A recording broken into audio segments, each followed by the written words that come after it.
o livro ia ter uma compreensão antecipada das coisas, ia chegar já com tudo bem definido, a história, o que aconteceu para justificar, por exemplo, a fala daquela carta da introdução do Apocalipse a cada uma das igrejas, nos capítulos 1, 2 e 3. E aqui a gente está na primeira parte do Apocalipse, fechando o Apocalipse das igrejas. O capítulo 4 do Apocalipse, que é o que a gente vai começar a ver já no barco de Cuxadaço para Pátimos, já inicia mostrando o cosmos. Eu vi aquele que está sentado no trono. Já é uma dimensão totalmente cósmica e transhistórica que vai ser apresentada a nós.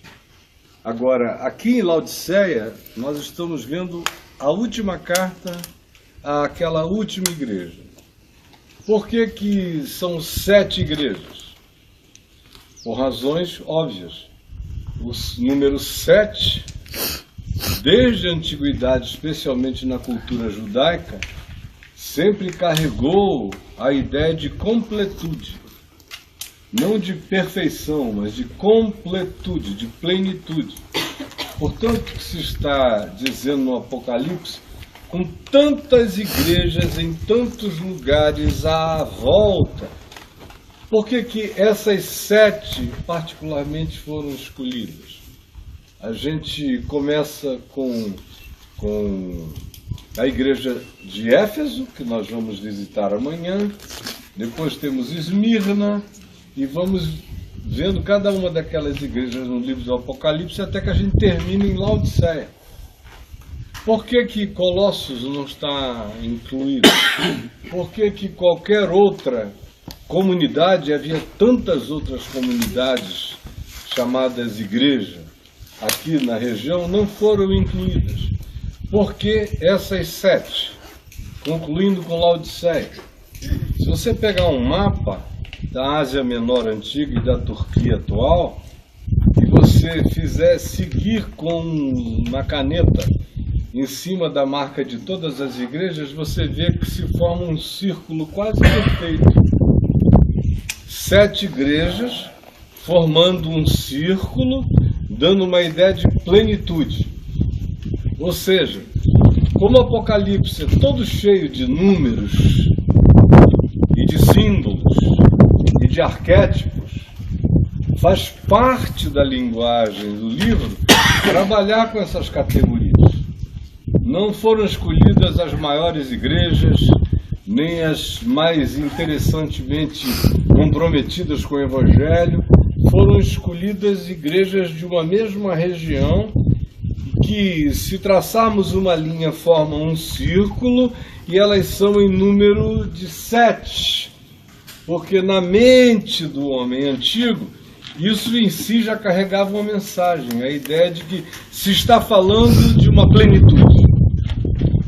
Não de uma plenitude necessariamente plena do ponto de vista da positividade, mas de uma plenitude plena no sentido profético da descrição do que se queria dizer. Quando você tiver um tempo para ler o meu livro Apocalipse das Igrejas, você vai ver que cada um desses grupos e o que Jesus diz a cada um daqueles grupos tem a ver com o que a gente assiste em volta da Terra. Hoje, em qualquer geração, igreja sempre sofreu as mesmas tentações. E o que se está dizendo ali é isso. Em qualquer dimensão, em qualquer tempo, em qualquer hora, em qualquer geração, se você observar e ler o significado do que seja ser igreja, você vai encontrar as mesmas tentações, lutas e conflitos distribuídas entre elas, ou ainda que não num grupo específico, mas você vai ver que o fenômeno igreja sempre carrega aquelas mesmas crises. Como eu disse ontem à noite, lá em Esmirna, somente 2 igrejas não receberam nenhuma advertência. que foi a igreja de Esmirna e a igreja de Filadélfia. As outras todas sucumbiram a alguma forma de tentação, mesmo a de Éfeso, como nós deixaremos para ver amanhã, para não haver uma antecipação desnecessária.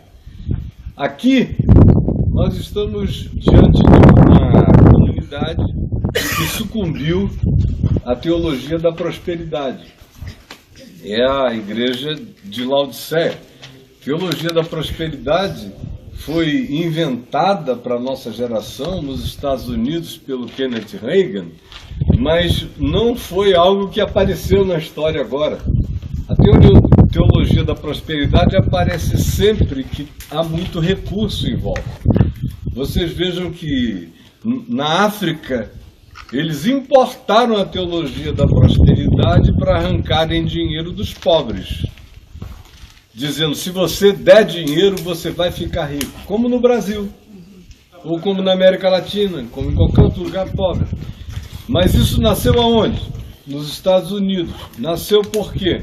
Porque as pessoas estavam dizendo que se dessem dinheiro ficariam ricas. Lá foi o oposto. É porque já eram ricas que, ao ouvirem aquela mensagem, lá foi dita de outro modo: vocês são ricos e nós somos ricos porque nós somos abençoados.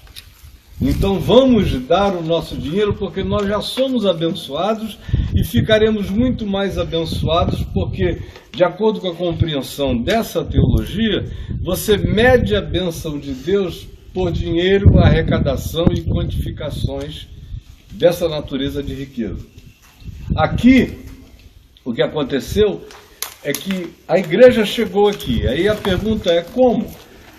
Provavelmente pelo trabalho e o ministério de Paulo, de maneira indireta. Quando nós estivermos em Éfeso amanhã, nós vamos ver lá em Atos dos Apóstolos, no capítulo 19, que Paulo ficou pregando na escola de Tirano por quase 3 anos, em Éfeso, e o texto diz: e assim fazendo, pregando de 4 a 6 horas por dia, assim fazendo ele se tornou uma atração pública. E como Éfeso era um centro de convergência, que muita gente passava por lá por razões variadas, ele assim deu ensejo a que todos os habitantes da Ásia ouvissem a palavra do Senhor. Pessoas ouviam, se convertiam, ou entendiam, ou os que já tinham compreendido alguma coisa aprofundavam a sua consciência e iam para as suas localidades nas quais viviam e levavam aquela palavra. E o que provavelmente aconteceu aqui foi isto. Nós estamos numa tríade de cidades próximas e prósperas, atingidas por companheiros de Paulo.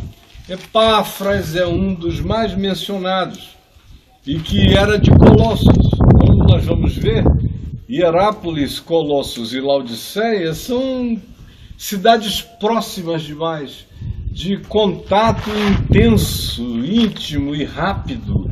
Não se tinha que fazer uma viagem longa, era andar algum tempo e se estava ali, no mesmo dia se estava no outro lugar. A web de relacionamentos era fácil, de modo que muito provavelmente o que Paulo pregou chegou aqui e encontrou o quê? Uma das cidades mais autônomas e mais ricas de toda essa região. E vocês vão saber por quê. Primeiro, por causa da riqueza. Havia uma lã produzida aqui, uma lã negra, raríssima, e que custava um dinheiro extraordinário, de modo que a venda, a produção e venda conferia um recurso grande para Laodiceia. Segundo lugar, tinha uma escola, uma faculdade de medicina próspera aqui, e inventou um colírio que era considerado o colírio mais importante da época e da região. Era o famoso pó frígio, o nome do colírio. Numa época em que não havia óculos, oftalmologistas, nem nada disso. Ele servia para toda sorte de conjuntivite. Vocês podem imaginar como isso aqui é propício para conjuntivite. Olha o calor enorme, inflamação nos olhos, poeira, tudo mais, de modo que a aflição nos olhos era enorme na região, e o pó frígio vendia demais, e se faturou um dinheiro muito grande com o pó frígio. Além do que, Laodiceia desenvolveu um sistema bancário confiabilíssimo, era uma espécie de suicinha local. As pessoas tinham confiança em depositar o seu dinheiro em Laodiceia, para que a gestão desses bens, do ouro, da prata, de qualquer que fosse o recurso, fosse bem guardado, de modo que vinha não só os habitantes da cidade, mas pessoas de outras localidades vinham para cá guardar os seus investimentos. E banqueiro sempre lucrou mais do que a gente pode imaginar.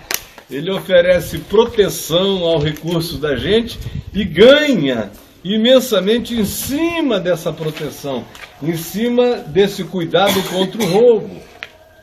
Além disso, também, a cidade era turisticamente interessante, por causa de Pamukkale, que está aqui ao lado. Laodiceia e Pamukkale são praticamente a mesma coisa.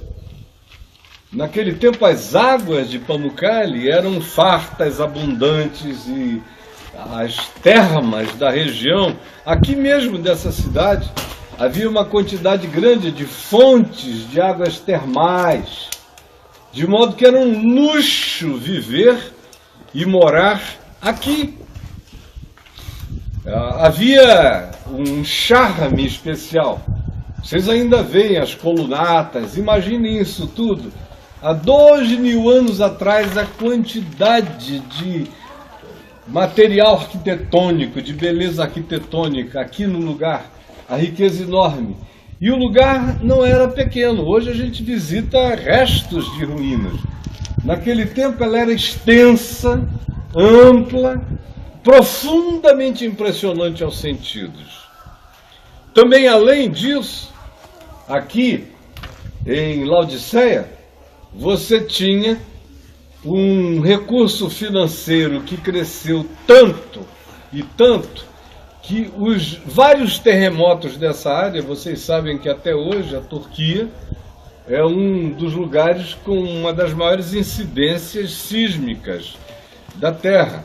Agora mesmo, por exemplo, em Istambul, eu estava lendo o jornal local lá, antes de vocês chegarem, e vendo o anúncio de um sismólogo muito preocupado com a possibilidade de que um determinado terremoto aconteça no Mar de Marmara, cujas consequências de tremores possam matar até 30 a 35 mil pessoas em Istambul.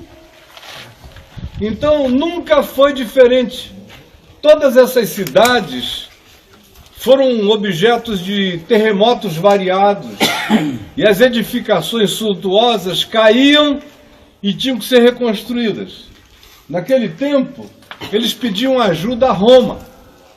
É claro que essa ajuda era em troca de glória para o imperador. Nos ajude a reconstruir a cidade, dedicaremos um templo novo a você, e todas essas coisas que político adora fazer. Em Laodiceia, o recurso financeiro era tão grande que houve um terremoto fortíssimo no período, e boa parte da cidade foi devastada, e eles não precisaram pedir ajuda a Roma. Eles se autofinanciaram na sua própria construção, de modo que não foi necessário buscar recursos da capital do mundo para financiá-los. Então, nesse nível, a independência econômica e financeira de Laodiceia era enorme. Agora, uma vez dito isto, abra a Bíblia que você não trouxe, abra o seu celular,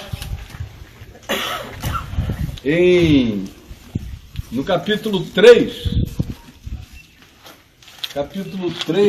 do Apocalipse, e leia comigo aqui, e veja como agora isso começa a ficar completamente claro o que está dito aqui. Uma introduçãozinha boba desta. No meu livro você tem isso com muito mais detalhamento e muito mais amplitude de percepção. Mas apenas esta pequena introdução já muda toda a sua interpretação e a sua percepção do significado do que está dito aqui em Apocalipse 3, do verso 14 em diante. Ouçam. Ao anjo da igreja em Laodiceia, ao anjo, não era um anjo celestial aqui em Laodiceia, responsável pela igreja. Anjo significa mensageiro. É só isso. É alguém que encarna o espírito e a cultura do lugar e que é o responsável por dar voz, por ensinar, por anunciar.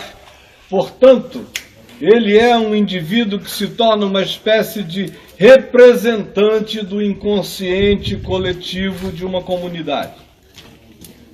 Porque uma comunidade sempre reflete a mensagem que ouve. E o mensageiro acaba, depois de um tempo, se transformando em refém da comunidade e a comunidade condicionada pelo mensageiro. De modo que quando se fala ao anjo da igreja, se está falando desse ente coletivo invisível de natureza psicológica que no século XX foi batizado de inconsciente coletivo pelo Jung. Mas foi só batizado, porque o fenômeno é desde que há coletividade humana que isso está presente. No Velho Testamento, isso tem outros nomes, a gente fala sobre isso uma outra hora. Isso é só uma entrada rápida.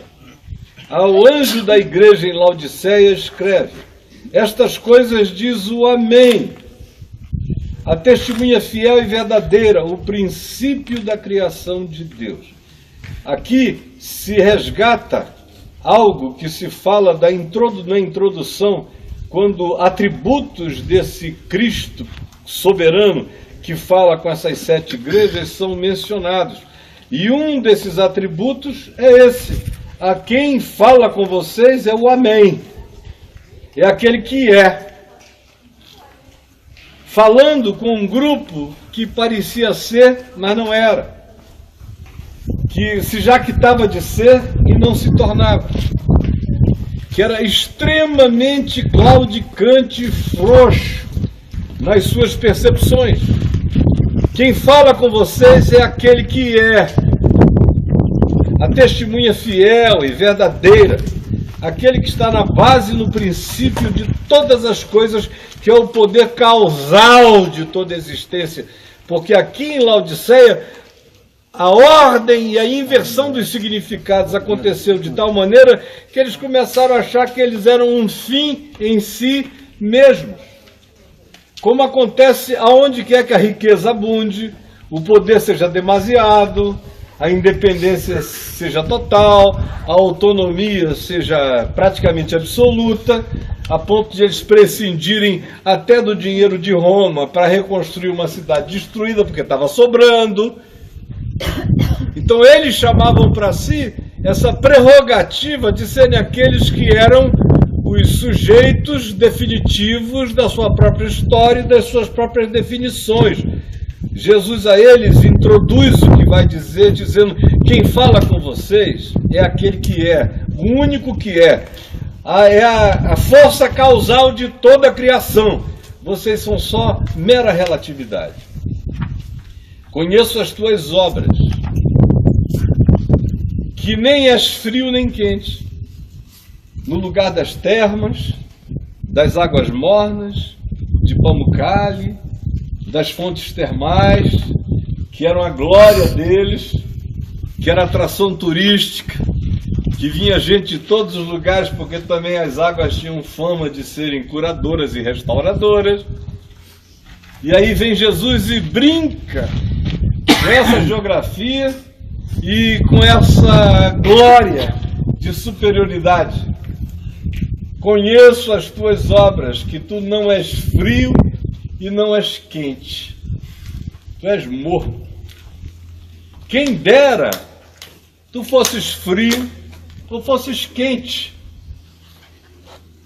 Uma ênfase do Evangelho o tempo todo é essa ênfase de que até publicanos e pecadores nos precedem no reino de Deus porque são o que são.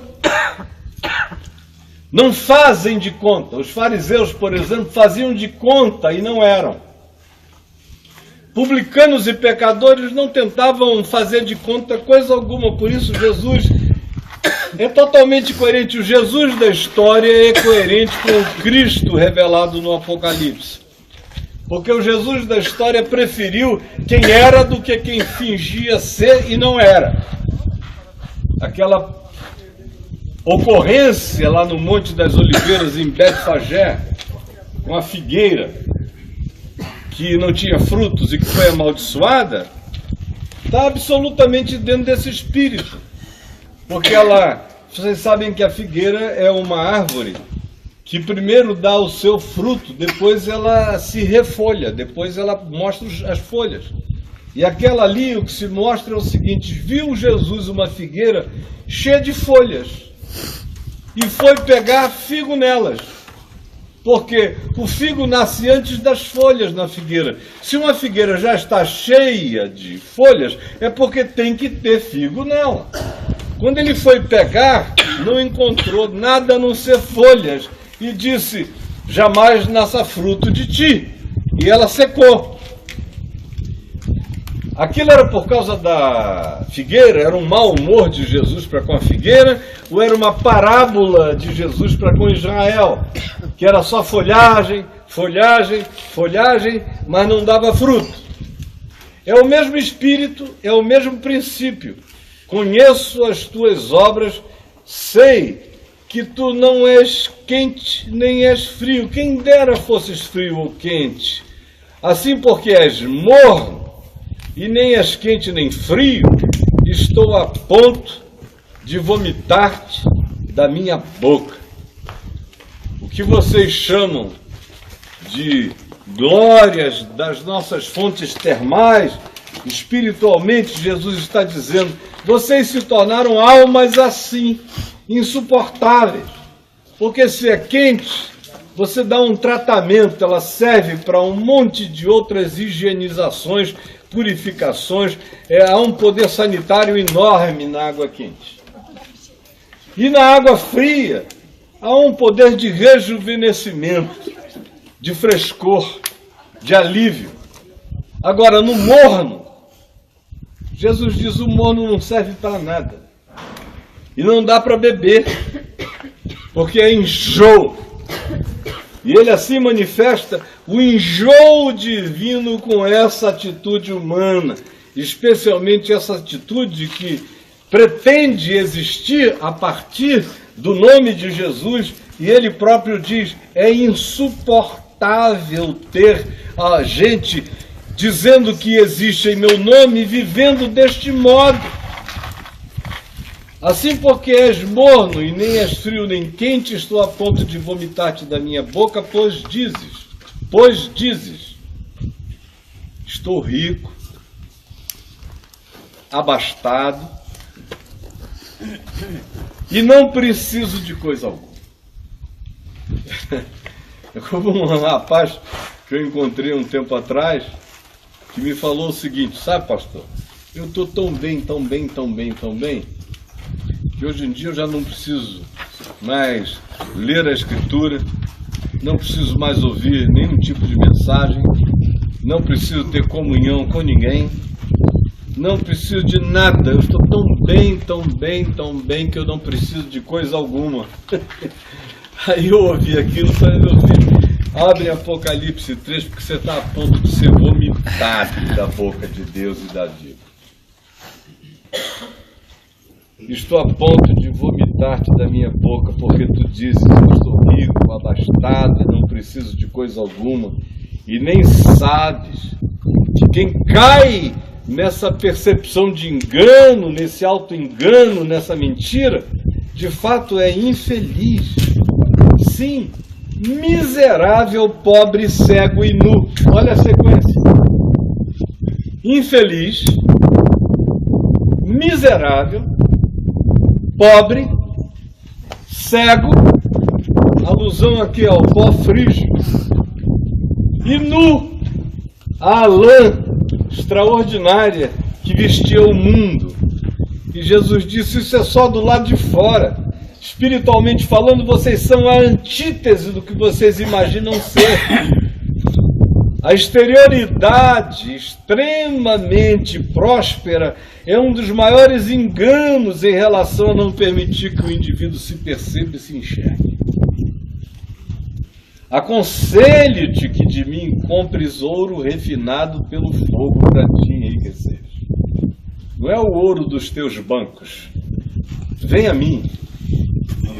É um ouro de uma natureza imponderável, intangível e espiritual. As riquezas do reino dos céus não são essas. Então vem a mim e pega do meu ouro, que não se derrete sob nenhum fogo. Vistas com as vestiduras brancas. Usa daquilo que cobre espiritualmente, que são as vestes dessa justificação pela fé dependente e quebrantada, a fim de que não seja manifesta a vergonha da tua nudez, porque aos olhos de Deus todos vocês estão nus.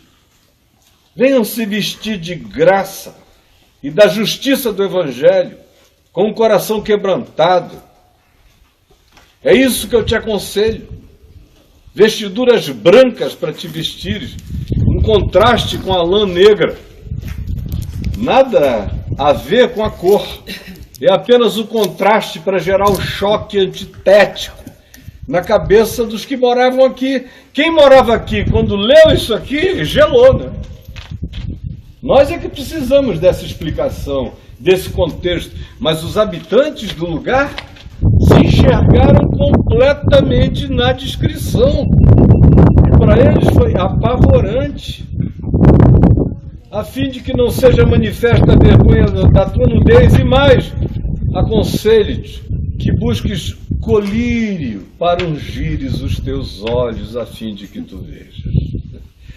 É uma outra brincadeira, assim, de uma veemência divina, usando o contexto e as glórias das ufanias da população e da igreja, que não se diferenciava daquela população secular arrogante, porque a cultura da cidade dominara também a consciência da igreja.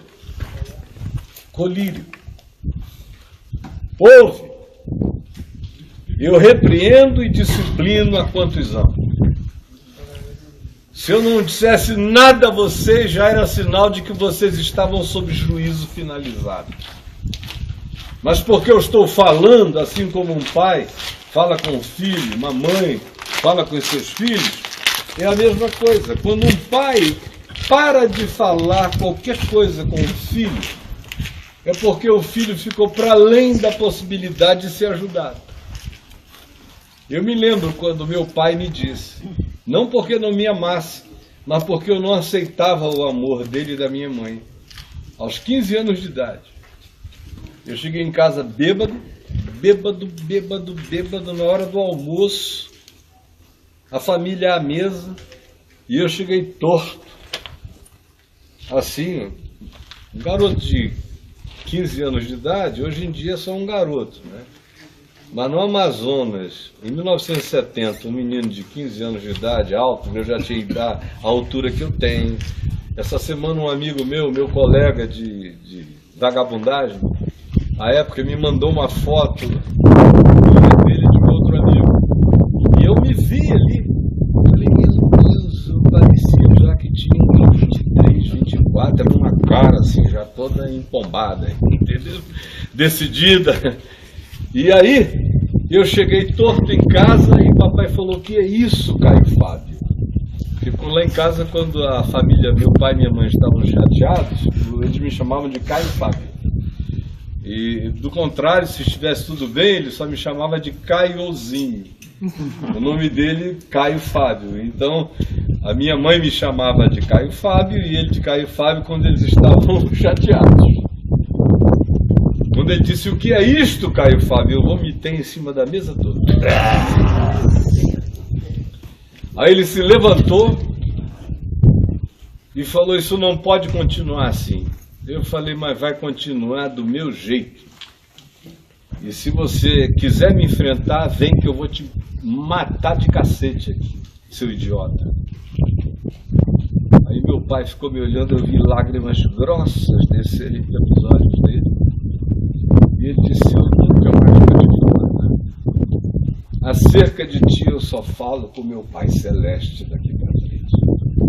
Você não quer ser meu filho, eu só falo com você acerca de ti na presença do meu Pai que está nos céus. Ele vai cuidar de ti. É com ele que você vai se entender, não mais comigo. Eu sabia que, no caso deles, aquilo tinha a ver com amor, porque nos 3 anos e meio que se seguiram até a minha conversão, eu saí de casa definitivamente, com 16 para 17 anos de idade, e voltei só para me converter, com uma angústia de alma enorme que me fazia todo dia ter vontade de morrer ou de me matar. E eu via, quando eu às vezes ia em casa pegar alguma roupa, alguma coisa, e entrava às 5 horas da manhã, eu via as pernas de meu pai e da minha mãe ajoelhados na cama deles, e eu pela fresta eu via só aquelas perninhas para fora de joelho. E o que aqui o Senhor está dizendo é, olha, eu repreendo, eu disciplino. A quantos eu amo. O que eu estou dizendo a vocês, por mais duro que seja, é palavra de amor e de restauração. Ser, pois, zeloso é o convite. Deixa de ser frio, deixa de ser morno, assume algo para a tua vida. Ser zeloso. Quem está falando contigo é o amém, é aquele que é, não é aquele que talvez seja. Quem quer ser meu filho tem que ser amém.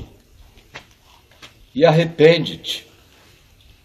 Passa por um processo metanoico, de mudança de mente, do contrário, não há esperança para ti. E olha que coisa extraordinária. Uma igreja rica, poderosa, dinheiro sobrando, capacidade de autodeterminação em todas as coisas, mas o que Jesus diz acerca dessa igreja, que hoje no Brasil a gente ia dizer que é uma bênção. Vamos lá na igreja que tal, porque é uma bênção. Você já viu o templo que fizeram? Os assentos nos quais sentam? Olha a decoração, olha a luz, olha isso, olha aquilo, o som é perfeito, tudo maravilhoso. Jesus, no entanto, diz, eis que eu estou à porta e bato. Ou seja, eu não faço parte do ajuntamento de vocês. Eu estou do lado de fora em relação ao que vocês chamam nós.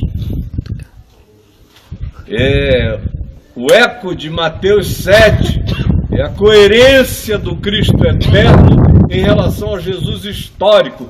O Jesus histórico disse, nem todo que me diz Senhor, Senhor, entrará no reino dos céus, mas sim aquele que faz a vontade do meu Pai que está nos céus.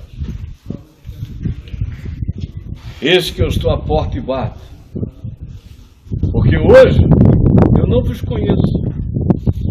Nunca vos conheci. É o que se diz em Mateus, no capítulo 7. E aqui ele diz, eu estou do lado de fora. Não faço parte da congregação de vocês.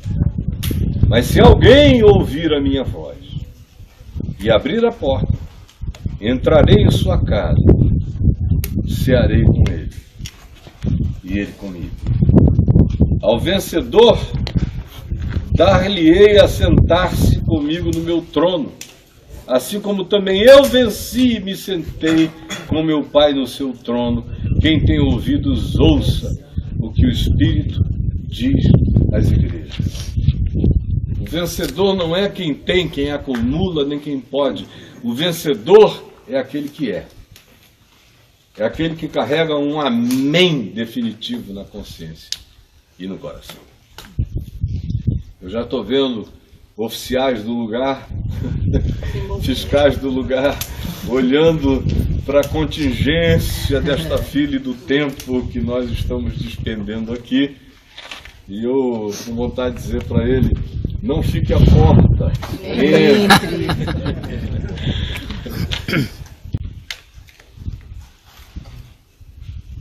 Senhor Jesus, nós somos gente morna, cada vez mais morna. Morna, morna, morna, morna. Nós somos gente talvez, gente quem sabe. Nós somos gente do titubeio, das indefinições, gente que claudica, que tergiversa. Somos daqueles que ora são, ora não são, depende. Somos daqueles que nos sentimos seguros quando temos meios na nossa mão e não quando temos nossa vida nas tuas mãos. Isso cria a nossa mornidão. Somos todos laudicenses, Senhor. Eu quero pedir que tu tenhas compaixão de nós, porque senão tu pararás de falar. Hoje tu estás de fora do que nós chamamos igreja, fazendo a tua voz ainda ecoar para o lado de dentro, mas pode chegar a hora em que tu não fales mais. E sejamos entregues à nossa mornidão e à nossa morte, à nossa arrogância, à nossa pseudo-autonomia, completamente maligna e totalmente autodestrutiva. Permite que essa passagem por aqui grave, instile, marque, cele na nossa consciência um desejo irremovível, um compromisso não apagável, que nós nos tornemos gente do amém. Amém. Gente que é, e gente que não depende das circunstâncias para ser. Gente que tudo pode naquele que as fortalece. E sabe viver contente em toda e qualquer situação, tendo ou não tendo, na abundância ou na escassez, na força ou na fraqueza, na saúde ou na doença,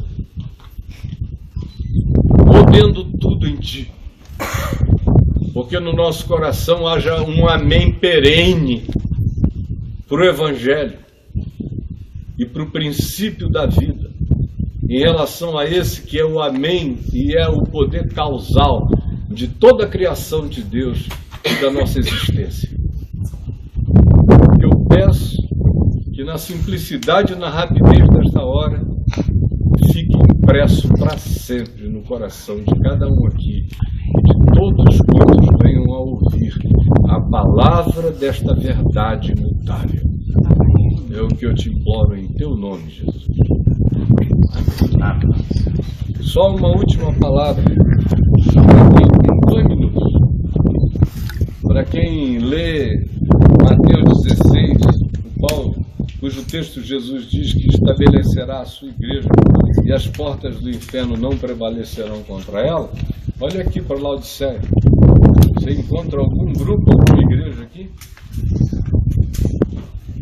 Você não encontra aqui, nem na Esmirna. Você encontra atividades missionárias, fazendo um esforço enorme para ver se planta uma igrejinha lá, uma aqui, outra ali. Onde estão as igrejas? A igreja de Cristo continua. Mas as igrejas locais, elas acabam. A igreja de Laodiceia continuou a ser a igreja de Laodiceia e, portanto, desapareceu. Desde que eu sou gente no mundo, eu já vi vários grupos serem extraordinariamente louvados e desaparecerem justamente porque caíram e sucumbiram à ideia, à falácia de que eram autossuficientes. E vocês, que são mais novas do que eu, ainda vão ver algumas das igrejas mais fortes do Brasil acabarem. Quando os seus proprietários morrerem, vocês vão vê-las caírem como castelos ou como dominóis. Quem tem ouvidos para ouvir, ouça o que o Espírito diz às igrejas.